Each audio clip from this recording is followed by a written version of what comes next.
Yes, students, today we will start with the topic rural development.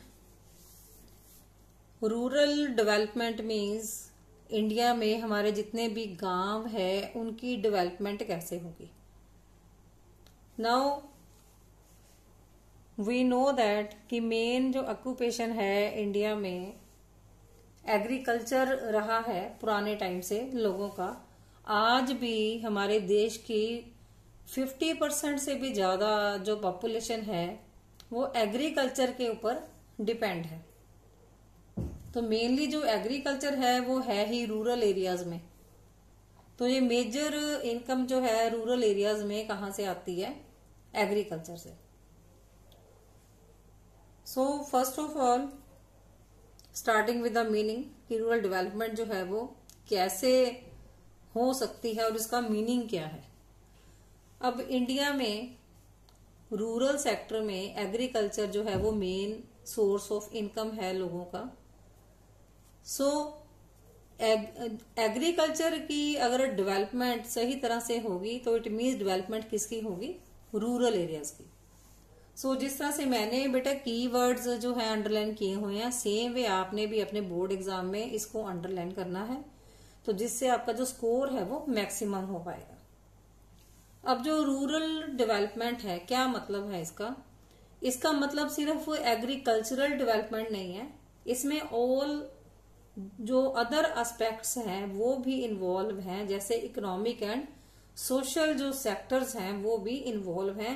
तो हमें agriculture के साथ साथ इकोनॉमिक एंड सोशल सेक्टर्स भी डेवलप करने पड़ेंगे to develop the rural areas.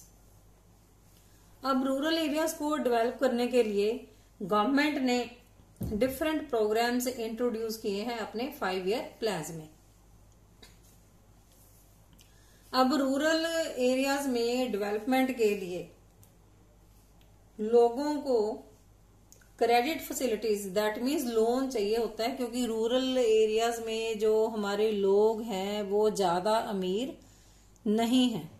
जो हमारे फार्मर्स हैं, क्योंकि जो एग्रीकल्चर किसका मेन ऑक्यूपेशन है? फार्मर्स का. तो फार्मर्स को अपनी नीड्स जो एग्रीकल्चरल नीड्स हैं उसको फुलफिल करने के लिए किसकी जरूरत पड़ती है? लोन लेने की. तो उनको उसमें डिफरेंट चैलेंजेस फेस करने पड़ते हैं, बहुत डिफिकल्टीज फेस करनी पड़ती हैं रूरल क्रेडिट के लिए. तो नेक्स्ट कंसेप्ट है हमारा चैलेंज ऑफ रूरल क्रेडिट. अब क्रेडिट की जो जरूरत है वो किसको पड़ती है? नंबर 1 हमारे जो स्मॉल एंड मार्जिनल फार्मर्स हैं, तो जिनके पास मीन्स प्रॉपर फंड्स नहीं हैं एग्रीकल्चर प्रोड्यूस को पैदा करने के लिए, तो उनको जरूरत पड़ती है क्रेडिट लेने की, उधार लेने की, या हम कह सकते हैं लोन लेने की. मोर ओवर जो हमारे स्मॉल फार्मर्स हैं वो सबसिस्टेंस फार्मिंग ही करते हैं. सबसिस्टेंस फार्मिंग मीन्स जो उनके गुजारे के लिए सफिशिएंट हो. लेकिन जहां पर कमर्शियल फार्मिंग की बात आती है, कमर्शियल फार्मिंग के लिए मीन्स अगर उन्होंने अपना सरप्लस मार्केट में लेके जाना है तो उसके लिए उनको फंड्स चाहिए. तो फंड्स के लिए उनको क्या लेना पड़ता है? लोन लेना पड़ता है. मोर ओवर क्या है कि जब वो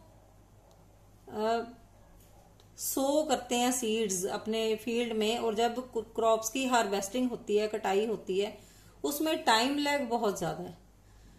तो जिस वजह से फार्मर्स को उधार लेने की जरूरत पड़ती है क्योंकि सोइंग और हार्वेस्टिंग का जो टाइम गैप है वो बहुत ज्यादा है. तो उस जो टाइम गैप है उसमें वो अपना गुजारा कैसे करें?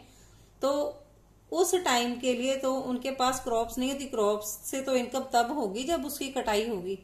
तो कटाई से पहले और बोने के बाद का जो टाइम है उस टाइम गैप के लिए भी फार्मर्स को लोन लेने की जरूरत पड़ती है. अब जो क्रेडिट नीड्स हैं, किस तरह के लोन उनको लेने की जरूरत पड़ती है? It may be short term loan, medium term loan and long term loan. अब जो शॉर्ट टर्म लोन है उसका जो टाइम है कितने मंथ्स के लिए फार्मर्स को मिलता है? 6 से 12 महीने तक उनको लोन मिलता है। और मेनली ये जो लोन है वो किस पर्पस के लिए फार्मर्स को मिलता है, तो यहां मैंने क्लाउड बनाया हुआ है इसका। सीड्स के लिए, फर्टिलाइजर्स के लिए, पेस्टिसाइड्स के लिए, इंसेक्टिसाइड्स के लिए, and to pay off the electricity bills. Then है मीडियम टर्म लोन। अब जो मीडियम टर्म लोन है उसका टाइम पीरियड है क्या है, 1 साल से 5 साल तक। मीन्स जब हमारे किसान हैं उनको 5 साल के लिए लोन चाहिए तो उसको हम कहते हैं मीडियम टर्म लोन। ये किस पर्पस के लिए चाहिए, for the purchase of machinery, then for the construction of fences. Fences means आपने देखा होगा बेटा, जब भी कभी आप बाहर घूमने जाते हो खेतों वाली साइड पे, फील्ड्स वाली साइड पे, तो एक ब्लैक सी वायर उनके फील्ड के अराउंड लगी होती है, जो कंटीली तार हम जिसको बोलते हैं, उसको हम कहते हैं फेंस। तो उस फेंस को लगाने के लिए भी उनको अपनी फसलों को बचाने के लिए लगानी पड़ती है, इस पर्पस के लिए भी वो लोन ले सकते हैं। Then digging of wells for water facilities के लिए उनको कुएं खोदने पड़ते हैं, उसके लिए भी उनको मीडियम टर्म लोन चाहिए हो सकता है। Then long term loan. अब जो फार्मर्स हैं वो उनको जो लॉन्ग टर्म लोन अगर लंबे समय के लिए लेना है, मीन्स 5 साल से 20 साल तक, तो वो किस पर्पस के लिए चाहिए, तो उनकी नीड और ज्यादा बड़ी होती है उस टाइम पे। For the purchase of additional land and for permanent improvements on the existing land, कि अगर लैंड उन्होंने और परचेज करनी है फॉर एग्रीकल्चर पर्पस के लिए, या उन्होंने जो लैंड है उसमें इम्प्रूवमेंट करनी है कोई और फसल उगाने के लिए, तो उसके लिए भी उनको लोन चाहिए हो सकता है। नेक्स्ट है सोर्सेज ऑफ रूरल क्रेडिट, कि रूरल एरियाज में जो क्रेडिट प्रोवाइड करने की फैसिलिटीज हैं वो कहाँ से आती हैं, क्या क्या सोर्सेज हैं उसके। तो ये कुछ ट्रेडिशनल सोर्सेज हैं जिसको हम नॉन इंस्टीट्यूशनल सोर्सेज हैं, मतलब जिसको कोई इंस्टीट्यूशन प्रोवाइड नहीं करती है। तो उस कैटेगरी में सबसे पहले आते हैं landlords. First of all landlords. Landlord means जमींदार। जो ट्रेडिशनल सिस्टम था हमारा, उसमें जो लैंडलॉर्ड्स थे वो स्मॉल एंड माइनर फार्मर्स को हाई रेट ऑफ इंटरेस्ट पे लोन प्रोवाइड करते हैं और उनको एक्सप्लॉयट करते हैं, उनका शोषण करते हैं उनसे हाई इंटरेस्ट रेट चार्ज करके। देन उसके बाद कैटेगरी आ जाती है village traders and commission agents. अब जो विलेज ट्रेडर्स हैं और कमीशन एजेंट्स में जो कमीशन चार्ज करते हैं, वो किसके बदले में किसानों को लोन देते हैं, उनकी जो जमीन है या उनकी जो क्रॉप्स हैं वो गिरवी रख लेते हैं, on the mortgage of the crops गिरवी रख के उनको लोन देते हैं। किस कंडीशन पे लोन देते हैं कि आफ्टर द हार्वेस्टिंग जो फार्मर्स हैं उनको अपनी पूरी की पूरी जो फसल है वो बेच देंगे, और वो भी लो प्राइस पे।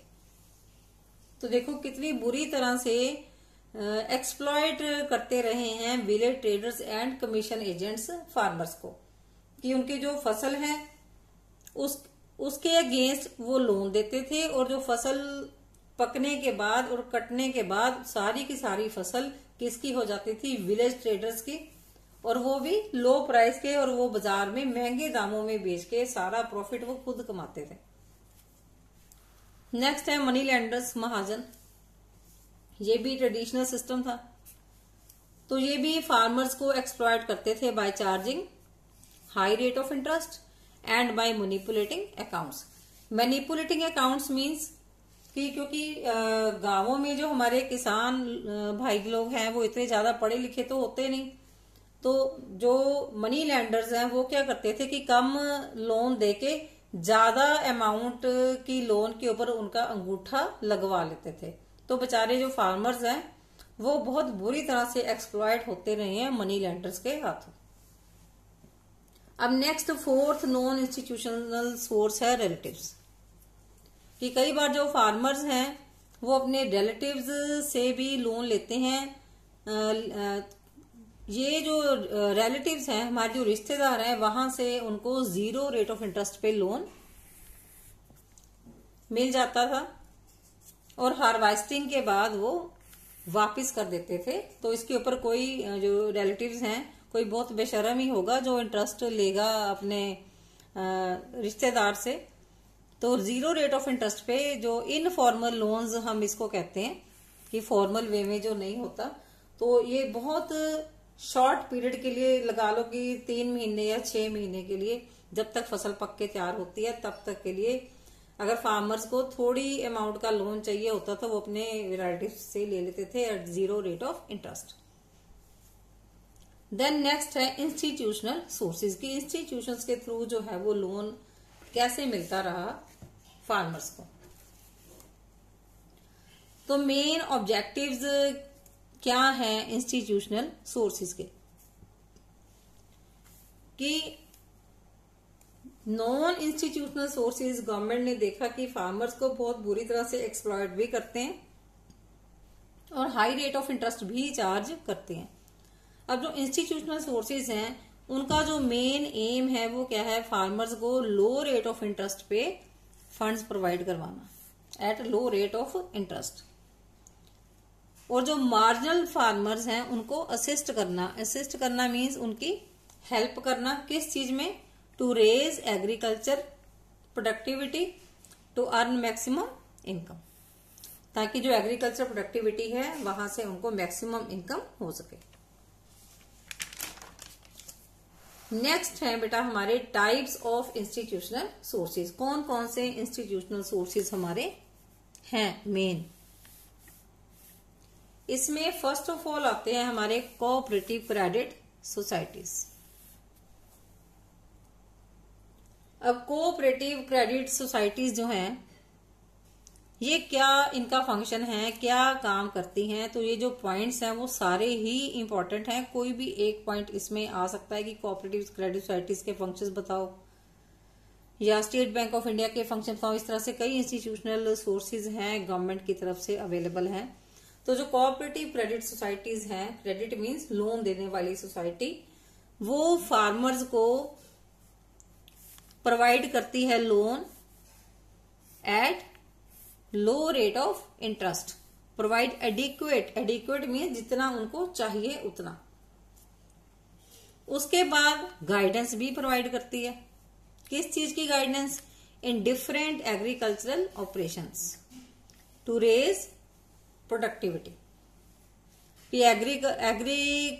एग्रीकल्चरल जो प्रोडक्टिविटी है, प्रोडक्शन को बढ़ाने के लिए किस किस तरीके से एग्रीकल्चरल प्रोडक्शन को बढ़ाया जा सकता है उसके बारे में किसानों को गाइडेंस देना।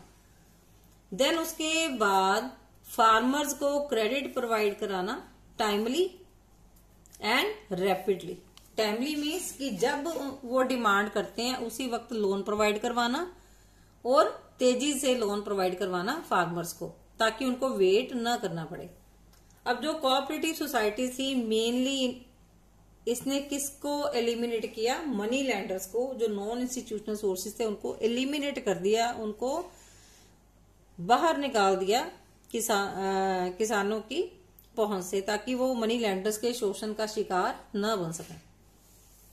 देन उसके बाद क्रेडिट फैसिलिटीज प्रोवाइड करानी इन द ऑल रीजन। जितने भी रूरल एरियाज हैं देश में वहां पर क्रेडिट फैसिलिटीज प्रोवाइड करानी। तो जो कोऑपरेटिव क्रेडिट सोसाइटीज हैं इनका कितना कंट्रीब्यूशन है लोन प्रोवाइड करवाने में? अप्रोक्स 17% जो रूरल क्रेडिट है वो कोऑपरेटिव सोसाइटीज की तरफ से जाता है। नेक्स्ट है state bank of India and other commercial banks. This is next institutional source. तो स्टेट बैंक ऑफ इंडिया जो था ये कब इसका सेटअप हुआ? इन 1955। इसका जो मेन फोकस था वो किसके ऊपर था? How to provide rural credit. अब इसमें जो गवर्नमेंट ने क्या चीज रियलाइज की मेनली, कि जो रूरल क्रेडिट नीड्स हैं can't be met by the cooperative societies की कोऑपरेटिव सोसाइटी जो हमने अभी पढ़ी हैं, कोऑपरेटिव सोसाइटीज जितना लोन प्रोवाइड करती हैं रूरल एरियाज के लिए उतना सफिशिएंट नहीं है। तो गवर्नमेंट ने क्या किया, कुछ बैंक्स को कमर्शियलाइज कराया 1969 में। तो ये स्टेट बैंक ऑफ इंडिया ने कुछ बैंक्स को कमर्शियलाइज किया और इनकी जो ब्रांचेस थी वो रूरल एरियाज में खोली गई ताकि जो किसान भाई लोग हैं उनको फायदा मिल सके।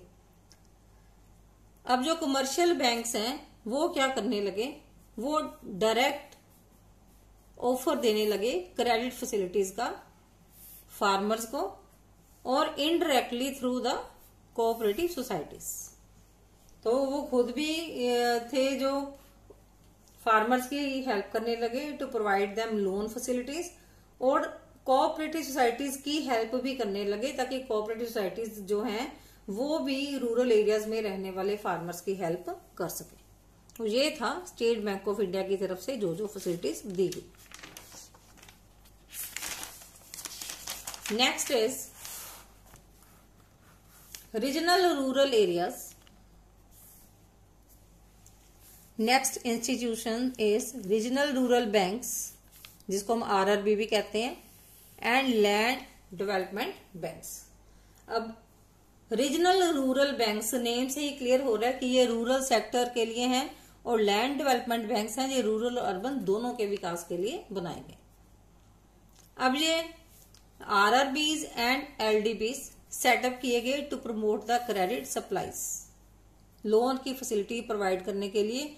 कहां पर, remote rural areas. Remote mean जो बैकवर्ड रूरल एरियाज हैं वहां पर ये बैंक्स एस्टेब्लिश किए गए रूरल एरियाज में रहने वाले फार्मर्स की हेल्प करने के लिए।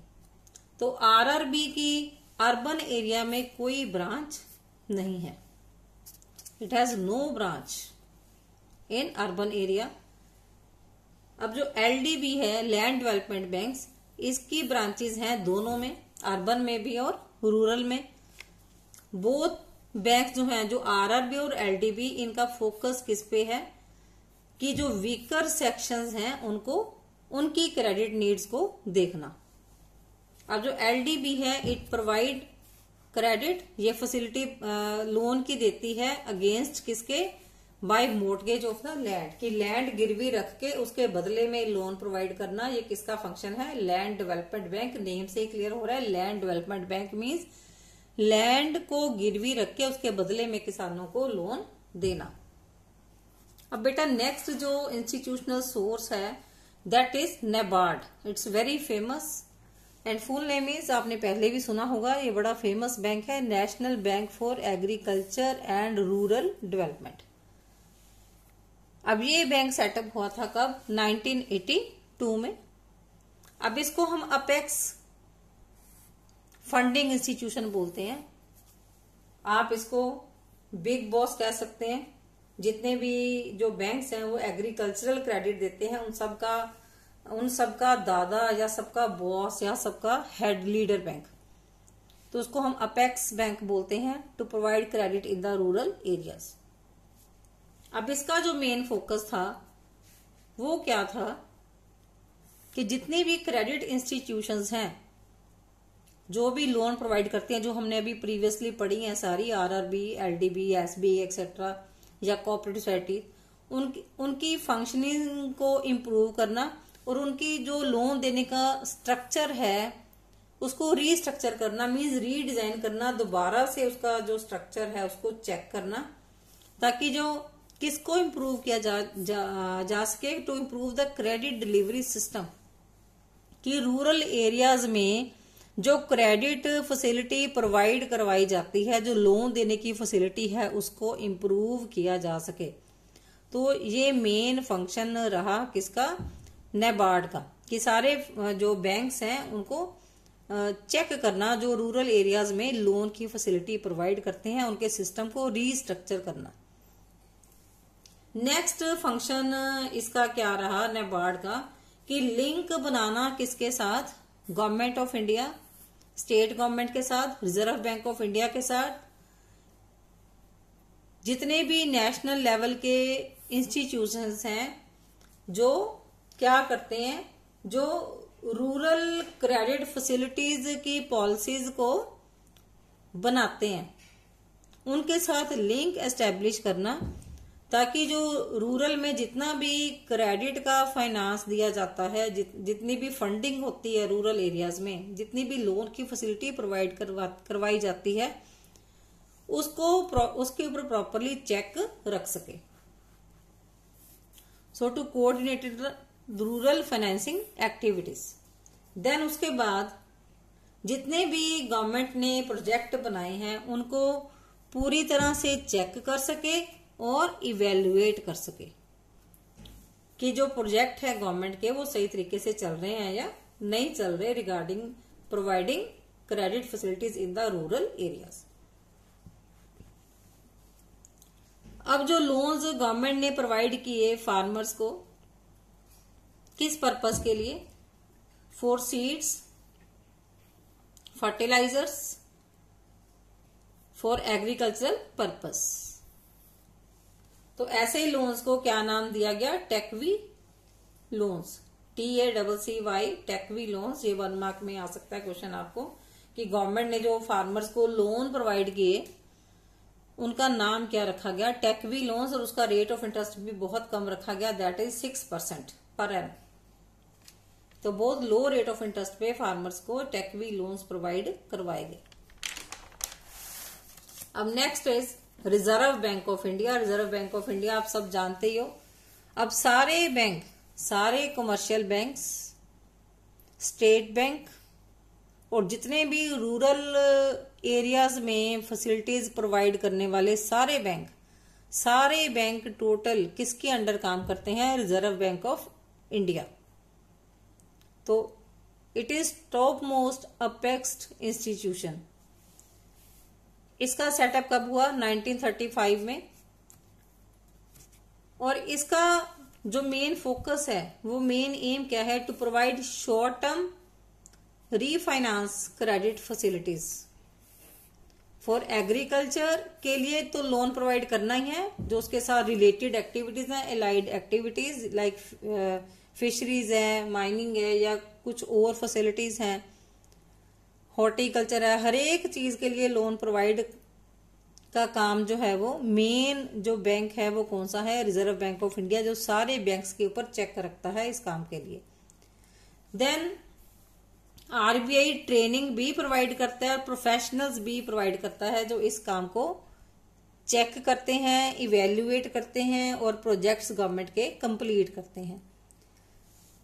देन जो रिजर्व बैंक है वो क्या करता है? वो गाइडेंस भी प्रोवाइड करता है सारी इंस्टीट्यूशंस को जो रूरल क्रेडिट प्रोवाइड करती हैं। देन उसके बाद अब रूरल क्रेडिट की गाइडलाइंस बनाने के बाद उसके ऊपर सर्वे करना, उसके ऊपर चेक रखना कि प्रॉपरली जो गवर्नमेंट ने गाइडलाइंस दी हैं या रिजर्व बैंक ने जो गाइडलाइंस दी हैं वो प्रॉपरली फॉलो हो रही हैं या नहीं हो रही, उसका सर्वे करना, उसके ऊपर चेक करना। देन सारी क्रेडिट इंस्टीट्यूशंस को स्ट्रेंथ प्रोवाइड करना ताकि वो हर एरिया तक, जितने भी रिमोट रूरल एरियाज हैं, बैकवर्ड रूरल एरियाज हैं, हर एक तक अच्छी तरह से उनको फैसिलिटीज प्रोवाइड कर सके और वहां तक पहुंच सके। तो आज बेटा हमने ये स्टडी कर लिए सोर्सेज, इंस्टीट्यूशनल सोर्सेज और नॉन इंस्टीट्यूशनल सोर्सेज जो रूरल डेवलपमेंट के लिए काम करती हैं, मेनली एग्रीकल्चरल डेवलपमेंट के लिए काम करती हैं। रूरल डेवलपमेंट का मीनिंग क्या होता है वो भी डिस्कस कर लिया। क्रेडिट नीड्स क्या होती हैं फार्मर्स की, शॉर्ट टर्म नीड्स क्या होती हैं, मीडियम नीड्स क्या होती हैं, लॉन्ग टर्म नीड्स क्या होती हैं, फार्मर्स को लोन क्यों चाहिए होता है, और नॉन इंस्टीट्यूशनल जो रही हैं इंस्टीट्यूशंस वो फार्मर्स का बहुत बुरी तरह से शोषण करती थी। तो उसको ओवरकम करने के लिए कुछ इंस्टीट्यूशनल सोर्सेज गवर्नमेंट ने बनाए और ये कमियां सारी जो हैं वो पूरी की, जिसमें हमारा स्टेट बैंक ऑफ इंडिया आ गया, कमर्शियल बैंक्स आ गए, RRBs आ गए, लैंड डेवलपमेंट बैंक्स आ गए। देन सबके ऊपर चेक रखने के लिए मेन जो है वो रिजर्व बैंक ऑफ इंडिया ये आ गया। So next we will continue in the next topic.